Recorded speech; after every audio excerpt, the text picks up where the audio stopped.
Verliezen wieken in Keertsen voor Dummies zeggen wij dat acteur Joop Wittermans, jonger Reinoud Ritsma en topscorer aller tijden van SC Cambuur Jan Bruin net volslaan op de hichte binnen van het Keertsen. Leraar Haptamoe de Hoop beziekt de Frieske Dummies de kneepjes van het Keertsen bij te brengen. En omdat het hier om echte dummies gaat, beginnen we bij de basis. Het materiaal van een keertje bestaat uit een bal en uit een wand. De vorige keer hebben we behandelen hoe de opslagpartij en de uitslagpartij punten hellen kunnen. In deze aflevering zal Haptamoe, de keertsgoeroe, uitleggen wat boetsen is. Boetsen? Nee, ik weet het net. Ik met mijn auto was boetsen, maar daar houdt het mij op.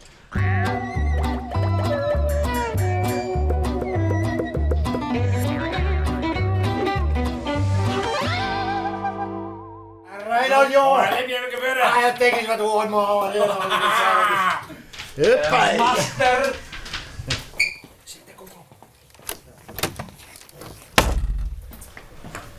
Goedemorgen. Goedemorgen, master.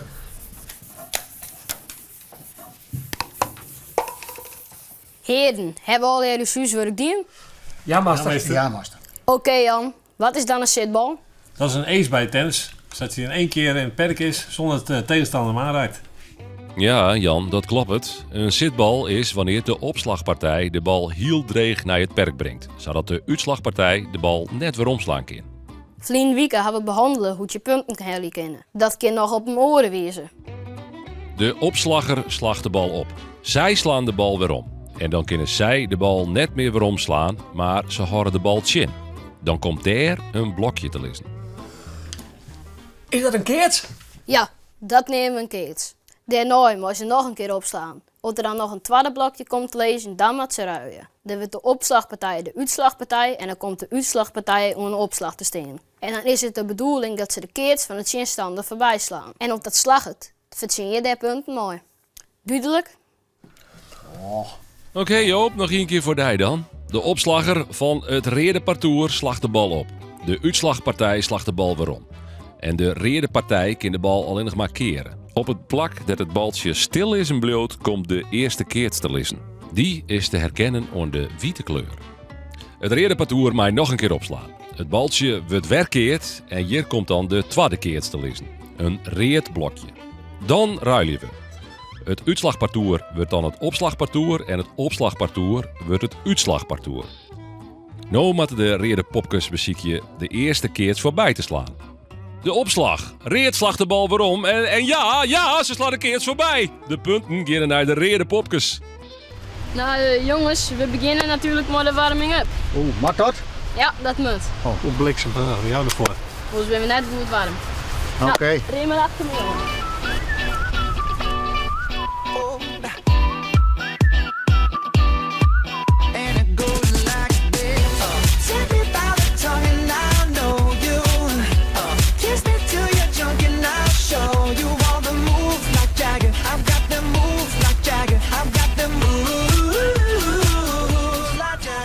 Je weet maar de hand, lezen sa.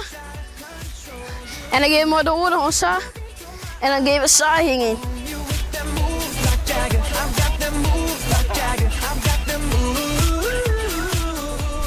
Hey, kom op nou!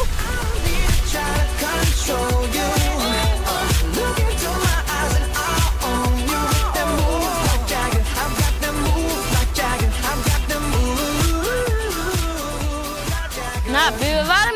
Ik wel. Nou, mooi. Een parcours bestaat uit 3 spelers.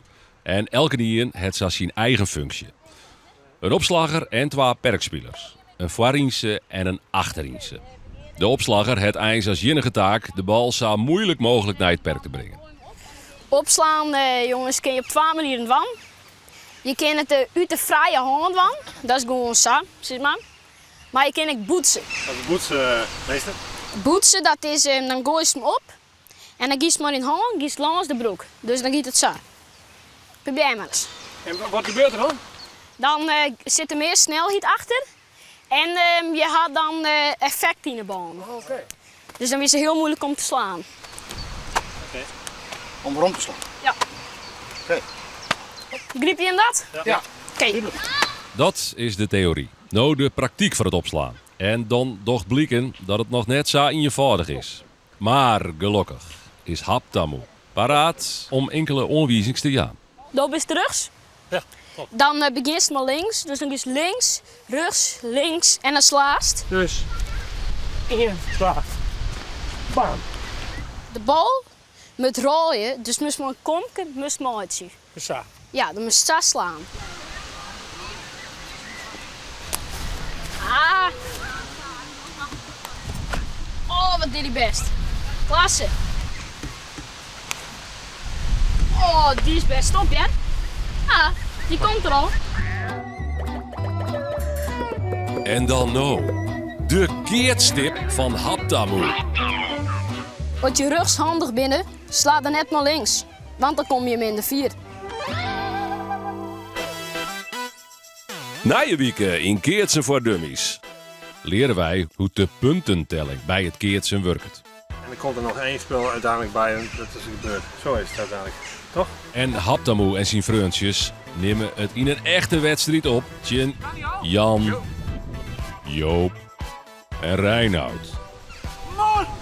Wat wordt die opslag lang? Dat alles in Keertsen voor Dummies.